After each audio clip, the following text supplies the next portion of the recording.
Boa tarde a todas as pessoas aqui presentes. Queria dar as boas-vindas a todas as pessoas que se inscreveram e estão participando aqui da nossa primeira atividade da Semana de Ação Mundial a nível nacional oficial, né? Semana passada tivemos já algumas atividades como um esquenta para essa semana, que foram atividades muito importantes e interessantes também, aprendi bastante. E agora estamos aqui com o nosso tema, um dos temas mais importantes para a campanha nacional pelo direito à educação, que trata justamente do financiamento da educação, da qualidade e de um sistema robusto, né, que a gente traz no Manual da Semana de Ação Mundial desse ano como um dos principais caminhos para que a gente possa enfrentar a pandemia de Covid-19 e garantir, de fato, o direito à educação para todos os sujeitos de direito, né, da educação no Brasil.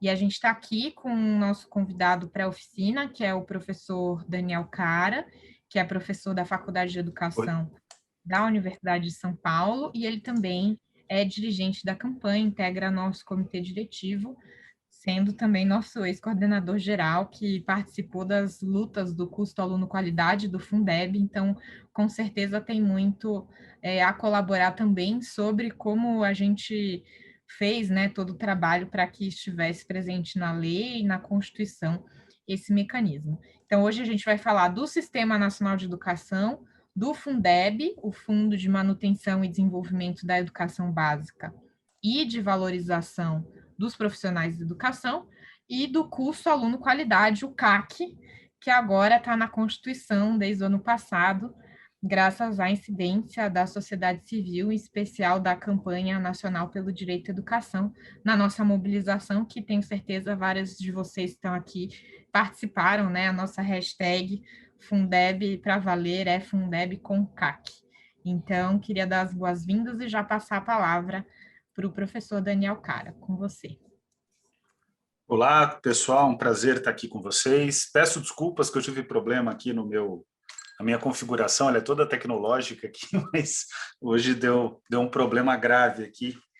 O microfone não estava funcionando, eu espero que vocês estejam me ouvindo bem, mas o microfone não estava funcionando, a câmera não estava funcionando, enfim, teve uma série de problemas, mas agora está tudo certo.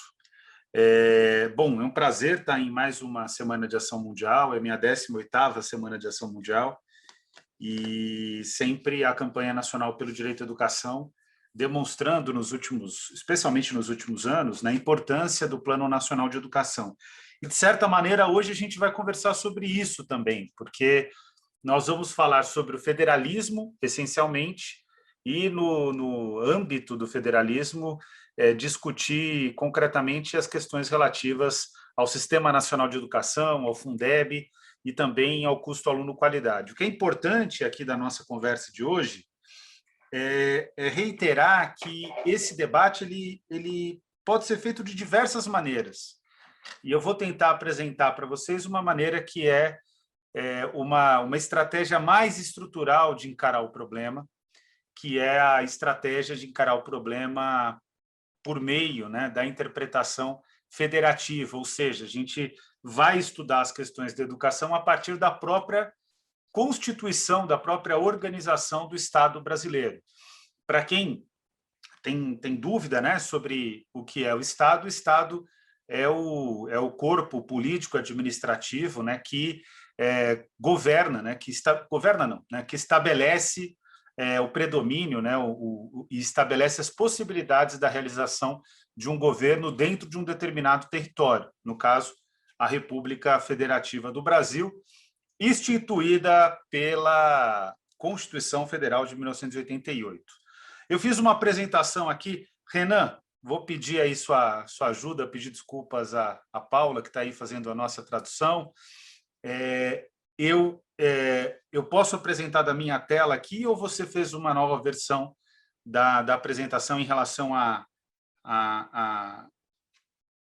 composição ali, né, a estética dos slides? Não é essa mesmo? Então, maravilha. Então, acho que é melhor eu apresentar daqui do meu, né? Se eu puder apresentar do meu, acho mais... Ah, Pode ser, agora que eu vi que é pelo seu mesmo, porque tem o símbolo da Sam. Então vamos lá, Renan, pode colocar aqui. Maravilha. Bom, então eu vou conversar com vocês sobre a questão federativa e o Sistema Nacional de Educação, CAC, SINAEB e Fundeb. Toda vez que eu fizer assim, aí o Renan pode passar o slide, então. Tá certo, Renan? Então vamos trabalhar juntos aí. Então, vamos lá, Renan. Pode passar o primeiro slide. Bom, primeira questão que eu quero trazer aqui para vocês, e ela é uma questão que parece uma questão menos importante, mas é a questão mais relevante de todo esse debate, né? essa dúvida que existe sobre o Sistema Nacional de Educação, que é a questão federativa. Normalmente, as pessoas discutem a política de educação, isso não está errado, é uma opção, mas se faz a discussão sobre a política de educação a partir de uma ideia de que a política de educação ela se estabelece dentro de uma própria lógica. Isso não corresponde necessariamente à verdade. A política de educação ela é uma das políticas do Estado brasileiro. E o Estado brasileiro, para se organizar, sempre bom lembrar, o Brasil foi o único império que existiu no sul do mundo, né? É um império estabelecido pela coroa portuguesa, né? Por descendentes da coroa portuguesa, e que estabelecem uma experiência de império e que, portanto, o Estado era extremamente centralizado. Eu estou entre aqueles historiadores, né, que eu concordo com aqueles historiadores que dizem que o Estado brasileiro começa a nascer a partir da vinda do Dom João VI para o Brasil. E a experiência que existe dentro de uma experiência imperial é uma experiência de altíssima centralização de poder. Então, o que acontece? O Brasil ele tinha duas possibilidades na proclamação da República, e o federalismo brasileiro nasce na proclamação da República. É bem interessante até lembrar o famoso livro, né, do José Murilo de Carvalho, que fala sobre os bestializados, que são os cidadãos brasileiros que, de repente, descobrem que vivem a destituição do Império em 1889, a destituição do Império e a emergência da República. E a República veio já com uma composição federativa. Um país opta por ser federativo, e é importante dizer que praticamente a constituição do federalismo moderno é uma constituição estadunidense, né? Os Estados Unidos estabelece o federalismo moderno e tem o principal livro sobre federalismo, ou sobre engenharia política, como eu gosto de dizer, que é o livro Os Federalistas. Os Estados Unidos estabelecem um modelo federativo em que o objetivo era concentrar poder no governo da União. Vocês já devem ter visto vários filmes que têm a bandeira dos confederados, que é aquela bandeira com as estrelas assim formando um círculo, e tem a bandeira dos Estados Unidos, que é aquela que a gente conhece, né? Que já está acostumado, que tem contato, enfim, vê na televisão, etc. E é importante chamar a atenção que o federalismo, então, ele é uma construção que ela encaixa melhor, ou ela é mais usual em estados que têm grande extensão territorial, como é o caso do Brasil, e o federalismo é caracterizado por enorme diversidade e também enorme desigualdade interna. Quando a gente observa, né, todas as políticas públicas que analisam o federalismo e toda a literatura que trabalha a questão federativa, a gente tem aí alguns resultados das políticas sociais no federalismo, né? Primeiro, o federalismo ele se demonstra mais eficiente no gasto público, por quê? Porque descentraliza o gasto público. Mas ele é menos eficaz na cobertura das políticas, aí tem também um efeito de distorção, porque os países federativos são muito maiores do que os países unitários, né, como era o Brasil na época do Império. O federalismo ele gera um enorme problema de coordenação das políticas, e esse é um fator importantíssimo. Por quê? Porque exatamente pelo fato de ser um país federativo, e normalmente os países federativos são países com grandes extensões territoriais, e enorme diversidade e desigualdade, o resultado é que a coordenação das políticas ela é sempre um grande desafio. E a resolução do problema de todos os federalismos, né, aquilo que é a regra geral para as políticas sociais dentro, como é a política de educação dentro de um federalismo, são os mínimos comuns. O que são os mínimos comuns? Os mínimos comuns eles nascem com as reformas sociais inglesas, especialmente, depois das reformas do Bismarck, o relatório Beveridge, que é, na minha opinião, a grande ação da rainha Elizabeth II. Né? A gente brinca que alguém que tem muito poder simbólico, mas nenhum poder efetivo, a gente chama de rainha da Inglaterra. O relatório Beveridge foi uma iniciativa que ela tomou que foi importante, que é a base da construção do sistema previdenciário inglês.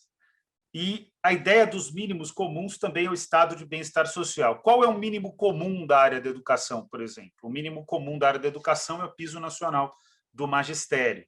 O mínimo comum é o salário mínimo, por exemplo. Ou seja, em todo o território nacional, né, o salário mínimo é determinado por uma quantidade de recursos que é atualizado ano a ano. O piso do magistério também, por um professor com jornada de 40 horas, deve receber o piso do magistério.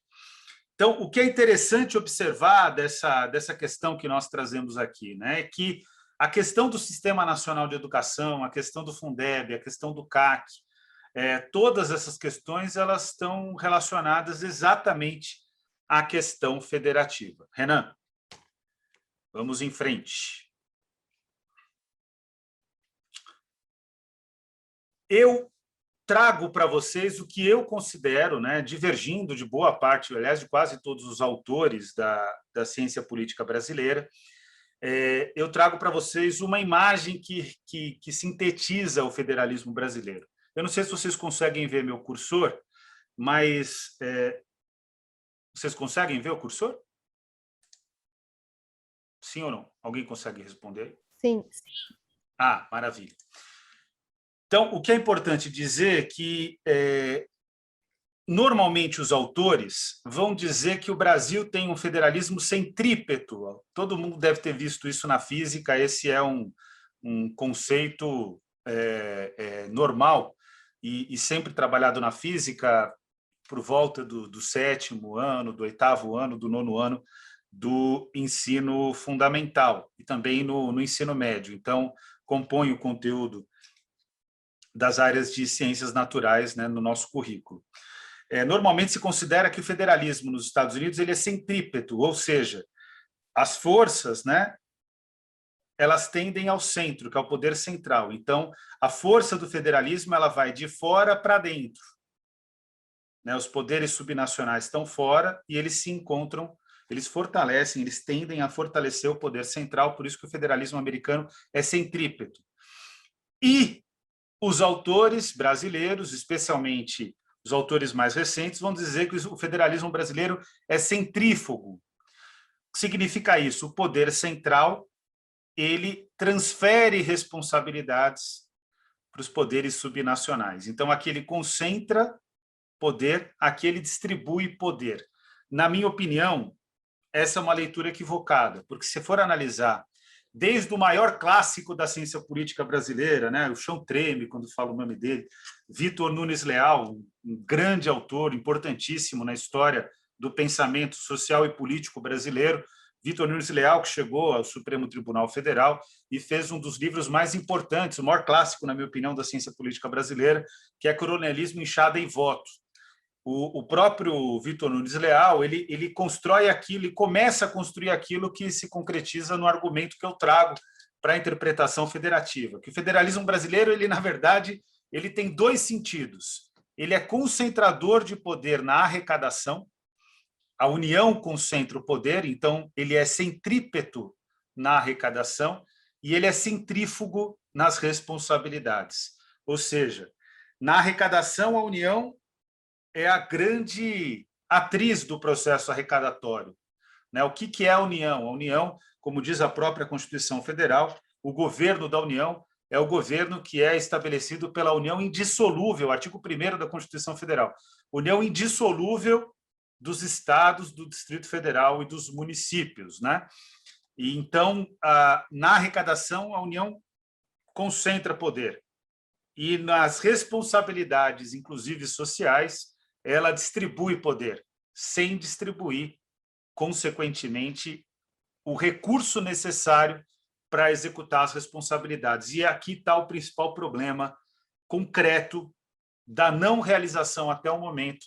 Nós já temos mais de 30 anos da Constituição de 88, né? A gente vai bater 33 anos esse ano da Constituição de 88 e nós ainda não temos um sistema nacional de educação. Exatamente por quê? Porque significa que regulamentar o Sistema Nacional de Educação vai criar uma crise aqui em relação à distribuição de responsabilidades. Aqui é mais ou menos a brincadeira do vôlei. Vocês jogaram vôlei, tenho certeza, mas quando você está jogando vôlei, de repente a bola cai entre dois jogadores. Aí a brincadeira que a gente faz, né, é o deixa que eu deixo. Ou seja, a União não toma a responsabilidade para si, os estados também não tomam a responsabilidade, normalmente a bomba cai na mão dos municípios, né? Esses não conseguem deixar totalmente a política educacional, se bem que na pandemia está todo mundo largando mão da política educacional. Vamos lá, meu amigo Renan.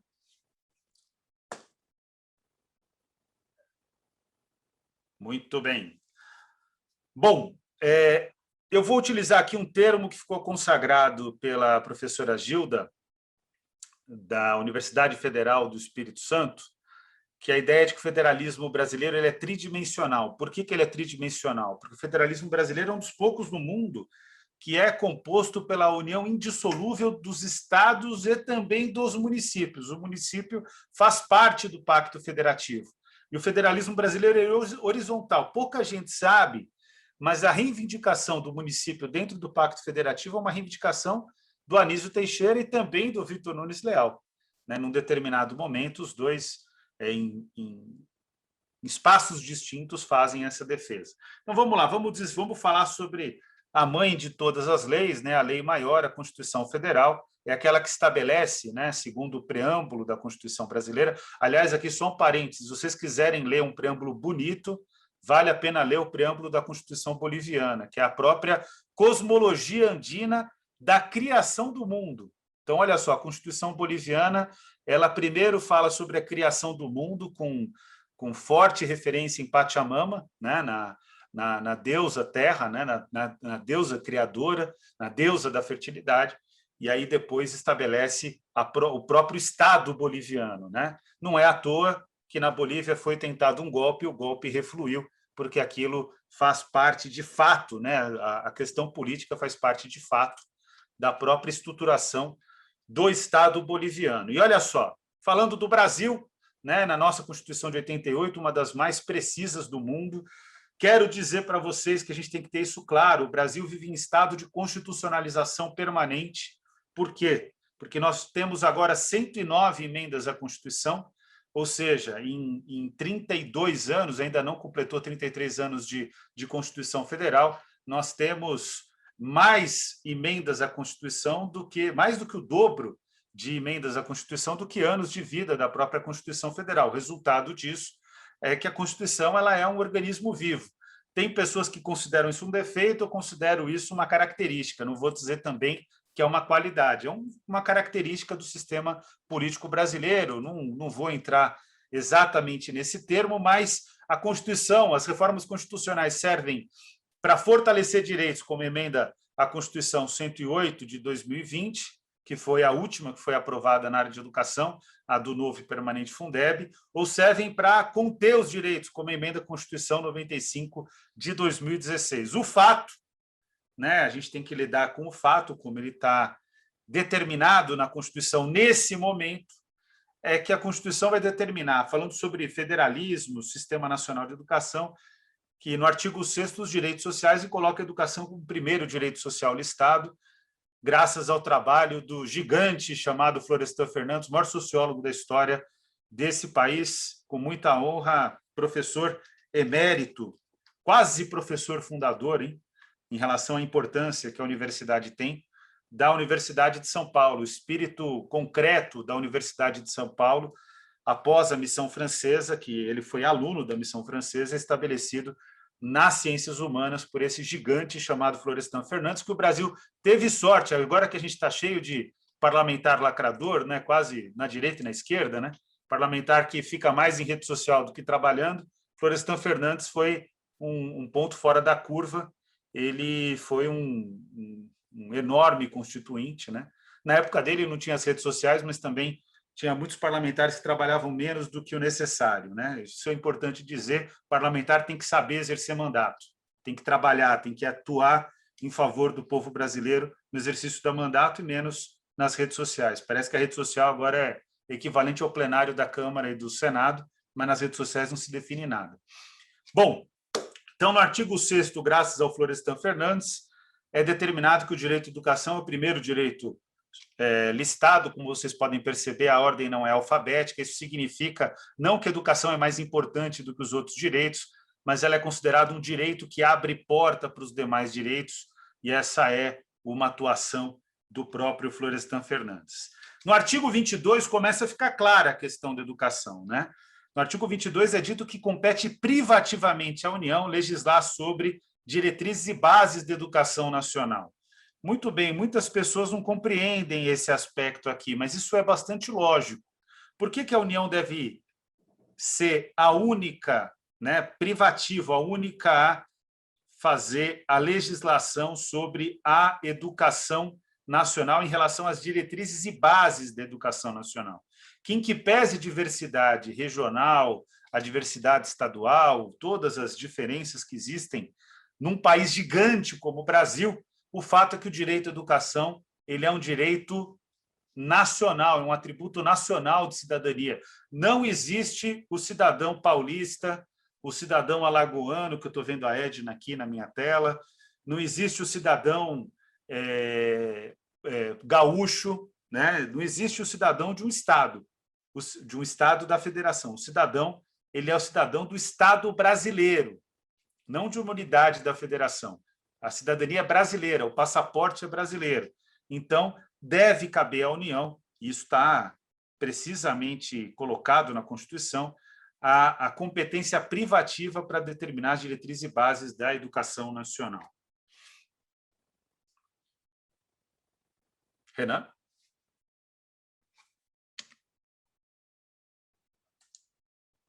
Eita. Renan? Ah, pronto. No artigo 23 da Constituição Federal, muitas pessoas leem o 23 sem ter lido o 22, né? No 23 da Constituição Federal, vai falar sobre a competência comum da União, dos estados, do Distrito Federal e dos municípios. E aí vai colocar lá no inciso 5º, alterado pela Emenda Constitucional 85 de 2015, vai dizer lá no inciso 5º, proporcionar os meios de acesso à cultura, à educação, à ciência, à tecnologia, à pesquisa e à inovação. Nós atuamos em favor dessa emenda, porque incluiu a questão da tecnologia, da pesquisa e da inovação, parava na ciência, né? O texto original da Constituição Federal. E no parágrafo único, vai surgir uma polêmica que eu considero que ela é falsa, mas que ela é bastante presente no debate educacional, que vai dizer que as leis complementares fixarão normas para a cooperação e que, portanto, o artigo 23, parágrafo único, determina o regime de cooperação, que seria maior do que o regime de colaboração. Eu considero esse debate pouco efetivo, né?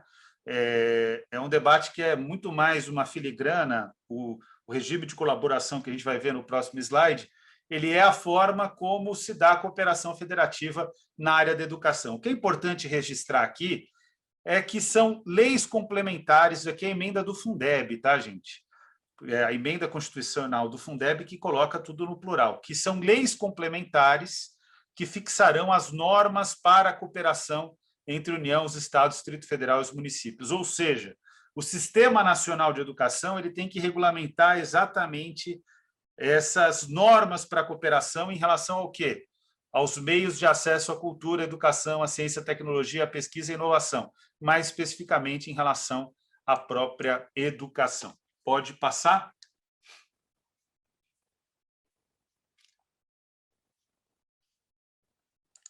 Muito bem. E aí entra aqui no artigo 211 da Constituição Federal, que vai tratar do regime de colaboração, que, na minha opinião, porque as pessoas dizem a cooperação entre os entes federados, a colaboração entre os sistemas de ensino. Na prática, os entes federados organizam sistemas de ensino. Nem todos os municípios têm sistema municipal de educação, verdade, mas é um falso preciosismo, na minha opinião. É desnecessário também investir nessa ideia do regime de cooperação, da cooperação federativa versus regime de colaboração. Isso não vai chegar a lugar nenhum, não cria nenhum tipo de prejuízo, mas é uma discussão daqueles casos que se perde muito tempo discutindo o detalhe específico e não se ganha tempo apresentando uma versão concreta de Sistema Nacional de Educação. Em termos constitucionais, na leitura concreta do texto constitucional, não tem nada que apresente uma grande divergência entre cooperação federativa e regime de colaboração. Pelo contrário, tanto é que aqui estão citados os entes federados, União, os estados, Distrito Federal e os municípios. Na prática, o regime de colaboração é a afirmação da cooperação federativa. Né?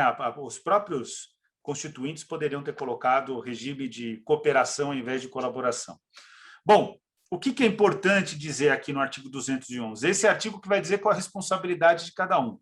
No caso da União, é organizar o sistema federal de ensino e dos territórios, financiar as instituições públicas federais, tanto na educação superior como na educação básica, vinculadas ao sistema federal de ensino, e exercer, esse é o ponto mais importante, em matéria educacional, função redistributiva e supletiva, de forma a garantir a equalização de oportunidades educacionais. Está conversando lá com o artigo 206, inciso 1º, os princípios da educação nacional, a igualdade de condições para acesso e permanência na escola, é o primeiro princípio da educação nacional. Então, equalizar as oportunidades educacionais, conversando com o inciso 1º do artigo 206, e padrão mínimo de qualidade do ensino, mediante aquilo que nunca aconteceu como deveria acontecer. Assistência técnica e financeira aos estados, ao Distrito Federal e aos municípios. Ou seja, o que se quer, eu não posso voltar lá aos slides, o que se quer bater aqui? Se quer bater que não dá para ser centrífugo só nas responsabilidades. A União tem que fazer a sua parte, ou seja, ela não pode só transferir responsabilidade, né? Ela precisa também colaborar para a garantia deste critério federativo que eu falei também lá nos primeiros slides, né? Os mínimos nacionais, então é o padrão mínimo de qualidade. Muita gente na área de educação vai dizer, mas mínimo então é ruim, porque mínimo é aquilo que é rudimentar, é insuficiente. Não, mínimo em característica federativa representa, sempre lembrando que a gente está falando de direito aqui. O mínimo não pode ir contra o direito, ele não pode ser uma precarização do direito. Mínimo representa aquilo que não pode faltar em nenhuma escola pública, em nenhum sistema de ensino. Então, mínimo é o que é determinado como ponto de dignidade, né? Considerando toda a teoria dos mínimos comuns, né? É o mínimo de dignidade que tem que estar observado em todo o território nacional. Esse é o ponto que precisa ficar claro, né, na interpretação. Bom, os municípios, aqui emenda do Fundef, né? Emenda 14 de 96. Os municípios devem atuar prioritariamente no ensino fundamental e na educação infantil. Aqui deveria ser os municípios e o Distrito Federal, né? O Distrito Federal deveria ter um parágrafo próprio, porque o Distrito Federal muitas vezes utiliza esse argumento de que ele não está listado aqui na educação infantil para abdicar o trabalho que tem que ser feito pelo governo do Distrito Federal, do GDF, para atuar na educação infantil. Isso já está sendo resolvido graças a muita luta social, né? Os estados e o Distrito Federal eles devem atuar prioritariamente no ensino fundamental e ensino médio, então o Distrito Federal deveria estar, enfim, ou com parágrafo próprio repetido aqui, né? Pode passar, Renan?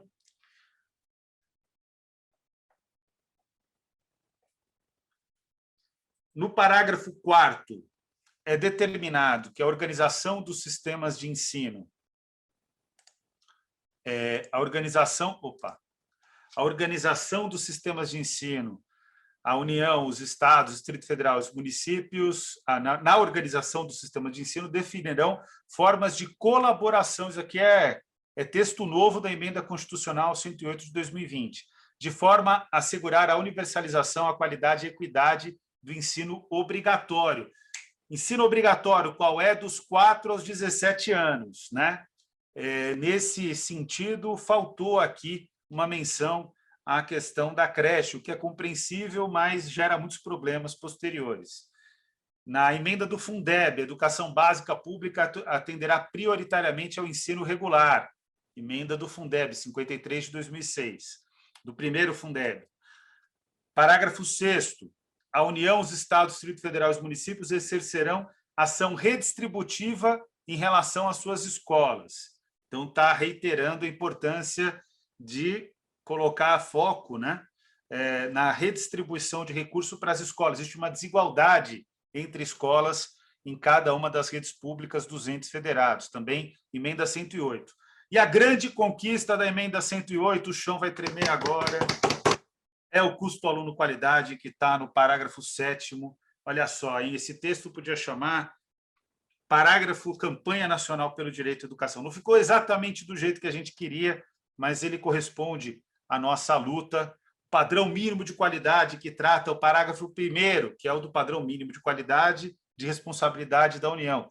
Deste artigo, considerará as condições adequadas de oferta e terá como referência o custo aluno-qualidade pactuados, né? Então, pactuar tanto as condições de oferta como o custo aluno-qualidade, que é a referência para as condições adequadas de oferta, em regime de colaboração, na forma disposta em lei complementar, conforme o parágrafo único do artigo 23 dessa Constituição.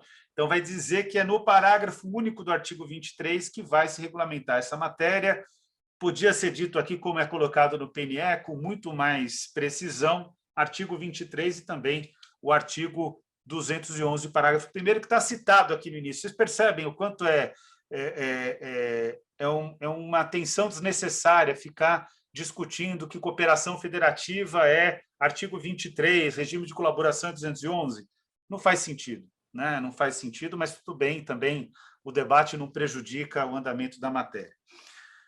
Muito, muito bom. Vamos lá. Então, tudo que a gente está fazendo aqui é mostrar para vocês o que é a questão federativa dentro da Constituição Federal, que vai finalizar também com uma emenda à Constituição. Olha, de todas essas emendas à Constituição, a Campanha Nacional pelo Direito à Educação só não atuou na 14, porque a campanha não existia. Todas as posteriores, a Campanha Nacional pelo Direito à Educação atuou, protagonizou mudanças, a gente tem que ter orgulho disso. Isso é fruto de um trabalho da sociedade civil. Não existe paralelo no mundo. Eu vou lecionar na USP no próximo semestre, na graduação. Vou lecionar a educação comparada, estou analisando leis de vários países. Até o momento não chegou nada comparado ao que a gente construiu aqui no Brasil. Então, muito orgulho dessa rede chamada Campanha Nacional pelo Direito à Educação. E no artigo 214, que é o último artigo, né, do capítulo, do belíssimo capítulo da Educação Nacional, que tem 11 artigos, né? Agora tem o 212A do Fundeb, que traz um artigo a mais, antes eram 10 artigos, agora são 11 artigos. No artigo 214 da Constituição Federal vai dizer que a lei vai estabelecer o Plano Nacional de Educação. No nosso caso, o plano em vigor. A única rede que analisa o PNE, né, é a Campanha Nacional pelo Direito à Educação, nem imprensa, nem nenhuma outra entidade trata o PNE como referência, a gente continua tratando, porque a gente tem responsabilidade com aquilo que a gente ajudou a criar, e mais do que isso, a gente não trabalha naquela lógica absurda de que tem lei que pega e tem lei que não pega. A gente quer fazer com que as leis educacionais saiam do papel, mesmo sendo ignoradas pelos atores políticos e sociais que não são, de fato, preocupados com o direito à educação. E a lei vai estabelecer, está tendo um recado aqui no chat, o balanço vai ser lançado dia 24/6, às 14 horas, na Comissão de Educação da Câmara dos Deputados. Então, o artigo 214 vai dizer que a lei vai estabelecer o Plano Nacional de Educação, que tem que ter duração decenal, ou seja, o prazo é constitucional, 10 anos, com o objetivo de articular o Sistema Nacional de Educação em regime de colaboração e definir diretrizes, objetivos, metas, estratégias de implementação para assegurar a manutenção e desenvolvimento do ensino em seus diversos níveis. Quais são os níveis da educação? Educação básica, educação superior, etapas e modalidades por meio de ações integradas dos poderes públicos das diferentes esferas federativas que conduzam, e aí vem os incisos dizendo o que o Plano Nacional de Educação tem que ter como referência: erradicação do analfabetismo, universalização do atendimento escolar, melhoria da qualidade do ensino, formação para o trabalho, promoção humanística, científica e tecnológica do país. E aquele que foi o trecho mais debatido dessa emenda à Constituição, a 59, estabelecimento de meta de aplicação de recursos públicos em educação como proporção do produto interno bruto. Então, essa parte aí da emenda constitucional 59 de 2009, nós atuamos muito fortemente. É importante reconhecer o trabalho do deputado Carlos Augusto Abicalil, na época deputado federal, que também ajudou a construir essa emenda à Constituição, importantíssima, né, para que a gente possa fazer com que o Plano Nacional de Educação tenha relevância. Ainda não teve. Quem quiser saber, porque o Plano Nacional de Educação, algumas hipóteses, né, não saiu do papel, recomendo que leia assim que for publicado pela Universidade de São Paulo. Está atrasado. Minha tese de doutorado, fenômeno de descumprimento do Plano Nacional de Educação, que a gente já vai para o segundo plano que está sendo descumprido. A gente vai apresentar os dados no dia 24 de junho, em relação ao plano atual, Lei 13.005 de 2014. Vamos lá, Renan? Bom, quais são os mecanismos federativos que já são existentes, né, independentemente do fato de que a gente não tem um Sistema Nacional de Educação? Poderia-se trazer aqui outros, como o BNCC, Base Nacional Comum Curricular, IDEB, Índice de Desenvolvimento da Educação Básica, mas quero ficar entre aqueles que, de fato, foram aprovados no Congresso Nacional, ou seja, que passaram por uma deliberação parlamentar, de uma casa parlamentar, e que, pelo fato de terem a força da lei, no caso da política de fundos, a força de uma lei constitucional, né, porque são emendas à Constituição, acabam tendo um vigor mais relevante. E mais do que isso, quando um tema passa pelo Congresso Nacional, passa pelo Parlamento, e não fica restrito àquilo que foi determinado pelo Poder Executivo, significa também que é um tema que teve as digitais da sociedade civil, e que isso significa que é uma lei que se torna, além do benefício de ser uma lei, então um instrumento legal, né, bastante relevante, também se torna uma conquista da sociedade civil. Então, o primeiro caso é o piso do magistério, que remunera em 2021 R$ 2.886,24 por uma jornada de 40 horas. É uma grande conquista, mas é sempre bom lembrar que, segundo o DIEESE, era preciso que o salário mínimo do DIEESE, portanto, também o piso do magistério, fosse próximo de R$ 5.000. E a política de fundos, o Fundef, que vigorou, foi criado em 96 pela emenda 14, mas começou a ser implementado em 98, teve um período de transição, foi de 98 a 2006. O Fundeb, que nós temos, inclusive, um livro importantíssimo aqui, o livro Fundeb para Valer, que conta a história, esse livro aqui que conta a história da professora Iracema Santos do Nascimento, que conta a história da incidência política da campanha nacional pelo direito à educação na criação do primeiro Fundeb, a luta pelos fraldas pintadas. Olha, toda a documentação está aqui. Quem quiser saber como foi o processo, o porquê que a gente ganha o prêmio Darcy Ribeiro, está tudo inscrito e escrito aqui. É impressionante a quantidade de informações, tem até índice remissivo. É um livro que está circulando por vários países lusófonos, e mais do que isso, né, foi esgotado na Amazon, fizeram mais uma aquisição lá na Amazon para poder distribuir o livro, então está fazendo bastante sucesso. Então tem o Fundef, depois o primeiro Fundeb, que está registrado aqui nesse livro, e o Fundeb permanente, que é de 2021 até o momento em que for feita uma nova emenda à Constituição, porque, como eu disse, o Brasil é o país da constitucionalização permanente. Isso não é defeito, é característica, né?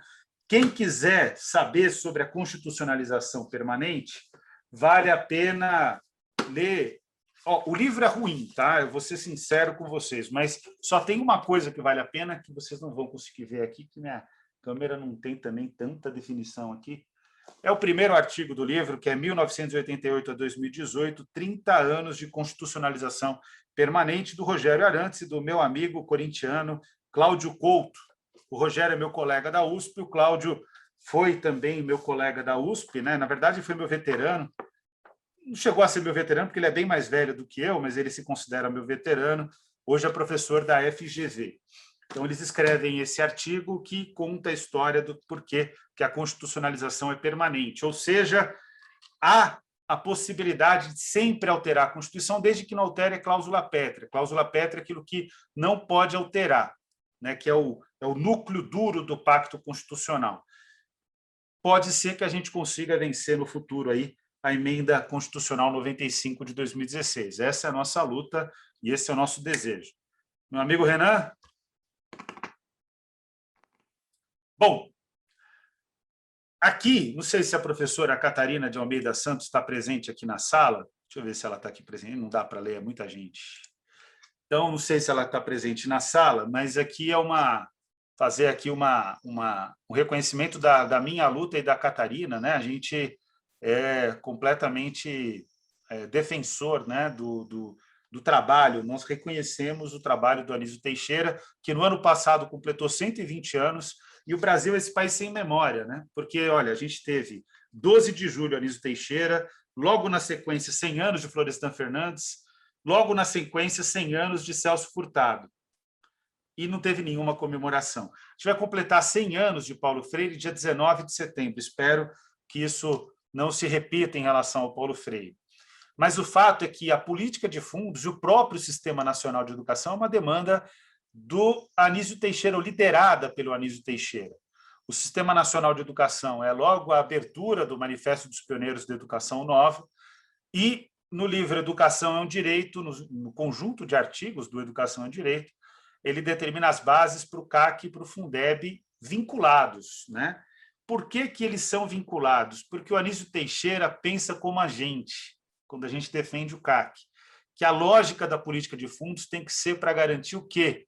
A escola pública de qualidade. Que para o Anísio Teixeira, o que era a escola pública de qualidade? A escola pública de qualidade era a máquina da democracia, e aí a gente adiciona, isso está inclusive no texto da missão da Campanha Nacional pelo Direito à Educação, é a máquina da democracia e o pilar fundamental da justiça social, né? Nesse sentido que a gente vê a questão educacional. E sim, a Campanha Nacional pelo Direito à Educação e o Custo Aluno-Qualidade defendem escola pública de qualidade. A gente considera que é inaceitável uma escola sem laboratório de ciências, que é inaceitável uma escola sem banheiro, sem água potável, sem biblioteca, sem laboratório de informática, sem internet banda larga, sem quadra poliesportiva coberta. Ou seja, a gente entende que a realização da política educacional se dá na principal unidade da política educacional, que é qual? A própria escola. Isso não é tão diferente... Caramba, toda hora estou caindo aqui. Isso não é tão diferente do que acontece com o Sistema Único de Saúde em relação às UBSs, aos hospitais, etc. O que acontece é que, no caso da educação, a política educacional se realiza nas escolas de educação básica. Muito bem, Renan? Bom, antes de entrar aqui no novo Fundeb, olha, eu poderia aqui falar sobre todos os impostos que compõem o Fundeb, todos os mecanismos de distribuição do fundo, mas essa é uma informação que ela é menos relevante do que entender o quadro geral. O que é importante dizer é que todo o texto constitucional ainda não regulamentado sobre a questão federativa, ele serve para um objetivo fundamental: evitar o que acontece hoje no Brasil, em que o governo federal rema para um lado, normalmente rema no sentido do precipício, alguns governos estaduais vão junto com o governo federal, mas dão uma remadinha um pouco para um lado diferente do governo federal, tenta puxar o barco para uma posição mais à direita, mais à esquerda, enfim. Os governos estaduais a mesma coisa, e na prática o barco não sai do lugar, porque cada um está remando por um sentido. A ideia do Sistema Nacional de Educação é fazer com que todos remem no mesmo sentido para consagrar o direito à educação. E o novo Fundeb, embora não exista um Sistema Nacional de Educação, ele é um mecanismo federativo forte. Por quê? Porque ele determina a forma como vai se dar a distribuição do recurso na educação básica, ou a parte mais relevante. Segundo o último dado consolidado, a educação básica brasileira gira em torno de 232 bilhões de reais. Só o Fundeb é cerca de 158 bilhões de reais. Então, vocês percebem que o Fundeb é a maior parte, a parte mais relevante do financiamento da educação. No novo Fundeb, o que a gente conquistou? Primeiro, maior complementação da União. Como vocês sabem, alguns movimento não, porque movimento tem que ter mais de 5 pessoas. Algumas organizações da sociedade civil de base empresarial defendiam uma complementação da União de 15%. A gente defendia uma complementação da União de 40%. Na negociação, a gente chegou em 23%. Os 23 foram possíveis graças à nossa luta. Se não tivesse a nossa luta, teria ficado em 10, que é exatamente o que nós conquistamos no Fundeb anterior. É importante dizer que no Fundef nem 10 tinha. Então, a gente está progressivamente avançando na agenda do financiamento da educação básica. Cada vez mais avançando na agenda do financiamento da educação básica e não conseguindo avançar na agenda do ensino superior. Isso é um problema, né? Porque é preciso garantir a concepção sistêmica, que a educação começa na creche e é por toda a vida, então, inexoravelmente passa pela educação superior. Quais são os mecanismos de distribuição do Fundeb?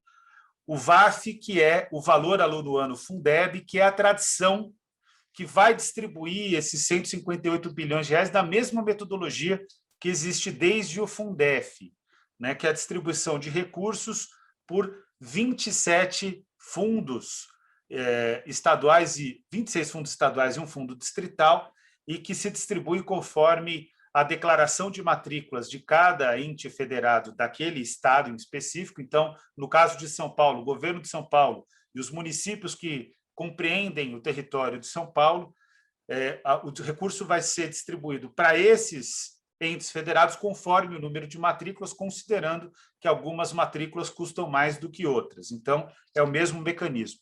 O outro mecanismo que foi regulamentado e sancionado no dia 25 de dezembro de 2020 é o mecanismo do valor aluno ano total. Qual que é a ideia desse mecanismo? O VAF acaba distribuindo recursos para municípios que têm maior arrecadação também, mas que têm maior arrecadação e que têm maior demanda educacional, ou tem uma rede educacional mais estruturada, remunera melhor, paga melhor salário. O que é o VAT? Ele vai calcular tudo aquilo que o município tem, tudo aquilo que o Estado tem, e vai transferir uma parte do novo recurso da União, 10,5%. Então, dos 23, 10%, dos 23% da nova complementação da União, 10% fica no VAF, 10,5% fica no VAT. E vai distribuir para quem tem menor arrecadação. Um problema do VAT que não está resolvida na regulamentação de maneira adequada é que, se um gestor público deixa de cobrar, por exemplo, tributos municipais, ou ele é muito prejudicado, e nesse caso é positivo, pelo governo da União, ele pode receber, a depender da região onde ele se localiza, do total de arrecadação, ele pode ser beneficiado pelo VAT. Não existe uma trava tão concreta para a renúncia tributária, né, que pode ocorrer em relação a alguns municípios. E, por último, o VAR, que é o valor aluno ano resultado. Esse nome é a gente que batizou, porque não existe uma definição do nome em termos legais. O valor aluno ano resultado, que representa o quê? Ele representa que 2,5% devem ser distribuídos conforme o SINAEB, Sistema Nacional de Avaliação da Educação Básica, que ainda não está regulamentado, e o VAR vai reconhecer também as avaliações de larga escala, mas também critérios de equidade. Essa questão ainda está para ser definitivamente regulamentada na próxima etapa de regulamentação, que vai além da Lei 14.113 de 2020. Uma conquista importante: nós preservamos o salário educação, né?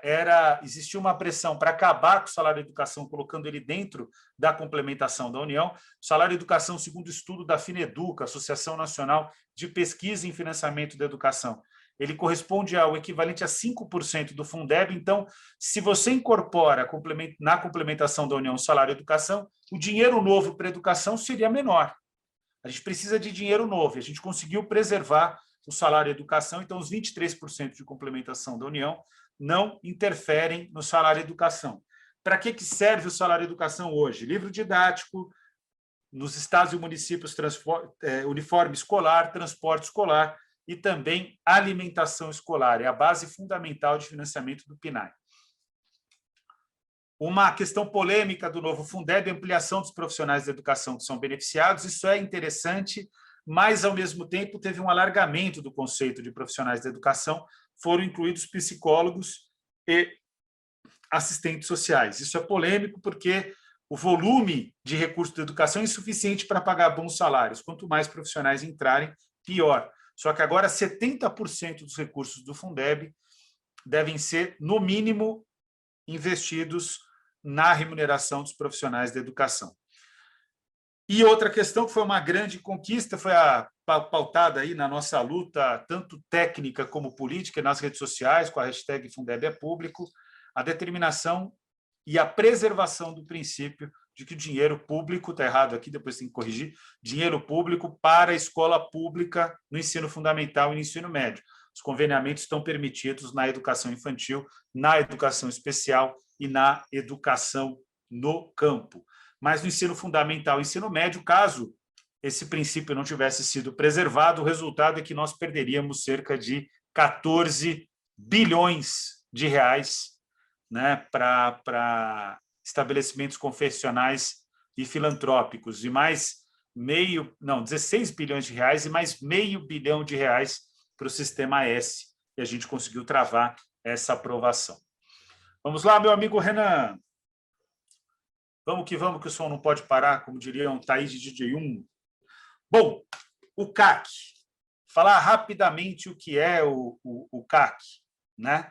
O CAC, ele é o sistema de ensino que deve estar pautado pela qualidade da escola. Ele determina que o sistema de ensino precisa estar pautado pela qualidade da escola. O CAC faz com que a escola seja, de fato, a unidade básica da política de educação. E vou dizer bem a real para vocês. O cidadão não quer saber se a escola é federal, municipal, estadual. O cidadão quer escola pública de qualidade. Esse é o ponto. Então, é sobre isso que trata o custo aluno qualidade. O segundo ponto do CAC é garantir as condições adequadas de oferta e insumos imprescindíveis para o processo de ensino-aprendizado. E, por último, o CAC vai dizer o custo necessário. Então, o CAC é aquela escola que a gente diz, e que eu tenho muito orgulho de, no dia 26 de agosto, estava na boca de todo mundo, que a gente faz quase como uma oração, né? Que toda escola pública tem que ter profissionais bem remunerados, com políticas de carreira, as salas de aula têm que ter o número de alunos adequados por turma, e todas as escolas públicas devem ter, bom, também a formação profissional, né? A formação continuada dos profissionais, e todas as escolas públicas devem ter biblioteca, laboratório de ciências, laboratório de informática, quadra poliesportiva coberta, internet banda larga, alimentação nutritiva, transporte escolar digno, água potável, acesso a tratamento de água e esgoto, luz elétrica, e tudo isso é óbvio que é necessário, mas foi extremamente combatido quando a gente tentou constitucionalizar o CAC e conseguiu constitucionalizar o CAC. Então, essa é uma grande conquista da campanha. Vamos lá, Renan? E daqui a pouco a gente vai abrir para conversar. Por último, o Sinaeb. Quero deixar claro que é muito problemático, sim, só que também precisa ter clareza, gente. No debate público brasileiro, a gente aprovou o Fundeb numa legislatura que vocês estão vendo o que ela está fazendo. Vai, muito provavelmente, na Câmara dos Deputados, aprovar a educação domiciliar, aprovou a emenda 109, travando o auxílio emergencial em 44 bilhões de reais, também aprovou o 5595, na Câmara, no Senado a gente está travando, aprovou a farra do dinheiro público do Fundeb na Câmara, a gente conseguiu reverter no Senado, depois a Câmara ficou constrangida de não seguir a posição do Senado Federal, e nesse sentido não deu para segurar tudo no Fundeb. Agora é um pensamento meio mágico, não entender que existem correlação de forças. E nossa correlação a correlação de forças ela é desfavorável para nós. Ainda assim, a gente colocou dentro desse dispositivo que remunera matrícula por resultado, a gente colocou que a referência é o SINAEB. Não é só avaliação de larga escala.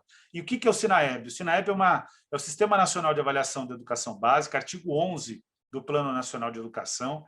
Foi criado pela Campanha Nacional pelo Direito à Educação e pelo sedes da Unicamp, sediado na Unicamp, que é uma entidade nacional sediada na Unicamp, é o Centro de Estudos, Educação e Sociedade, que é uma instituição histórica da área de educação, e nós criamos um novo modelo de avaliação que é pautado na avaliação institucional e de contexto combinada com a avaliação de larga escala. Ou seja, o IDEB, o que é o IDEB? O IDEB, na prática, é um sinalizador, ele está sinalizando que a educação brasileira está com luz vermelha, em alguns lugares está com luz amarela, em pouquíssimos lugares com luz verde, mas ninguém sabe por que está com luz vermelha, amarela e verde, né? Só tem inferências. O SINAEB vai dar a resposta, porque vai combinar avaliação institucional e avaliação de contexto com avaliação de larga escala. Foi uma grande conquista constitucionalizar. Nenhum movimento da sociedade civil no Brasil constitucionalizou 2 termos na Constituição Federal, CAC e SINAEB. Então, isso a gente tem que ter muito orgulho, é mérito da Campanha Nacional pelo Direito à Educação, mesmo, né, na legislatura atual, sob o governo de Jair Messias Bolsonaro. E o objetivo, como eu disse, do SINAEB é descobrir os problemas reais e ressignificar a avaliação. Vamos lá, Renan? Se não me engano, acho que esse é o último, né? E por último, né? Por que nós não avançamos, né? Eu tenho conversado bastante sobre essa questão. E eu estou convencido de que nós não avançamos porque existe um problema concreto de economia da educação. A economia da educação ela está além de financiamento da educação. A economia da educação é o que vai explicar por que os países investem em educação. E existiu uma correlação, que era uma correlação perfeita, entre escolaridade e salário. O problema é que, assim como aconteceu na Europa, já acontece na Europa há alguns anos, ela passa a se tornar antissistêmica no Brasil. Não porque ela não exista. É claro que maior escolaridade gera, em tese, maior salário. Mas o problema dela ser antissistêmica é que o Brasil, segundo a interpretação do Francisco de Oliveira, é um país que se desindustrializa. Ou seja, para ter sistema nacional de educação, para ter custo-aluno qualidade, para ter uma política de educação vigorosa, estruturada, que a educação, de fato, seja uma chave para o desenvolvimento, como demandava o Manifesto dos Pioneiros da Educação Nova, para que tudo isso aconteça, é preciso que a educação ela aponte um caminho para o país, ou seja, que ela seja um aspecto de fato estratégico. E, embora a educação seja um direito, embora não, efetivamente a educação é um direito, o financiamento da educação num país que não trata a educação como direito, eu vou dizer para vocês, eu dei aula há 3 semanas atrás sobre a riqueza das nações do Adam Smith. O livro 5, o Adam Smith é preciso, ele vai dizer, investir em educação é mais do que importante, inclusive a educação é a única chance dos homens se libertarem do trabalho mimético, do trabalho especializado que o próprio Adam Smith propunha na riqueza das nações, no livro 1, 2, 3, essencialmente. E parte do 4. Então, a educação era um aspecto fundamental de libertação. Então, a educação é um direito.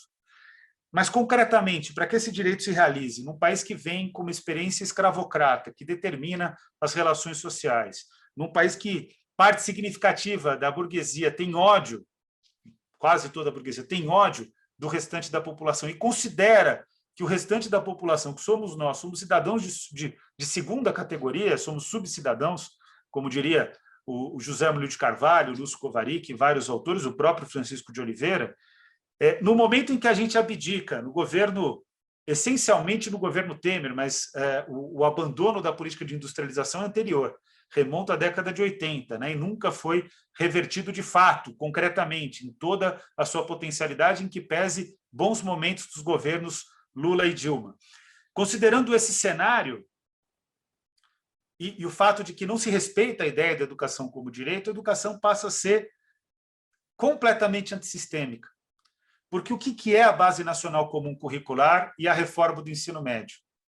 São, basicamente, o instrumento curricular e a reforma da etapa terminativa da educação básica que buscam formar o cidadão dócil e submisso à lei trabalhista, a nova lei trabalhista do Michel Temer, a emenda constitucional 95, também são submissos à reforma da Previdência, a reforma do Estado, que na prática é o que significa a reforma administrativa, ao processo de privatização. Então, aqui o que eu estou dizendo concretamente é que cai a tese do antivalor, do próprio Francisco de Oliveira, de que investir em educação era estratégia de desenvolvimento dos países. A partir de 2016, isso é terminativo.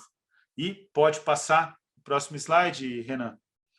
E aí entra o aspecto concreto da formação do indivíduo neoliberal, que eu diria do indivíduo ultraliberal, na formulação do Pierre Dardot e do Christian Laval, que tem um livro que muito bem editado, foi muito bem editado pela Companhia das Letras, A Nova Razão do Mundo, vale a pena ler.